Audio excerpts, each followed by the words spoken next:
ഇവിടെ തൃശ്ശൂർ ഇട്ടാവട്ടത്താണ് ഞാൻ 3500 customer daily എനിക്ക് കിട്ടുന്നത്. അപ്പോൾ എൻ്റെ പ്രൊഡക്റ്റിനൊരു മാർക്കറ്റ് ഉണ്ടെന്ന് എനിക്ക് മനസ്സിലായിട്ടുണ്ട്. അപ്പോൾ ഞാൻ തൃശ്ശൂർ എന്ന് പറയുന്നത് ഒരു 5 കിലോമീറ്ററിൻ്റെ ഉള്ള എൻ്റെ ഷോപ്സ്.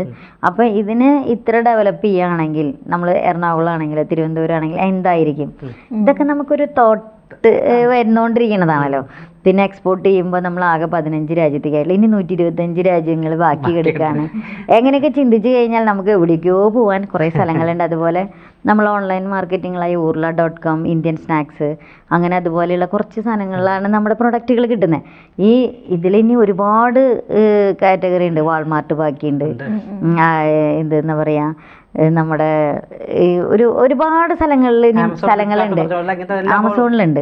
അപ്പോൾ ഇങ്ങനെയുള്ള ഒരുപാട് ചാനലുകൾ തന്നെ ബാക്കി കിടക്കുകയാണ്. നമ്മളങ്ങനെ നോക്കുന്ന സമയത്ത് നമ്മുടെ സൈറ്റ് എടുത്തിട്ട് ഇങ്ങനെ നോക്കുമ്പോൾ എത്ര സ്ഥലം ഇനി ബാക്കി കിടക്കണേന്ന് നോക്കി കഴിഞ്ഞാൽ നമ്മളൊന്നും എത്തിയിട്ടില്ല. ഇനിയും ഒരുപാട് എത്താനുണ്ട്. അതിനുള്ള പരിശ്രമമുണ്ട്.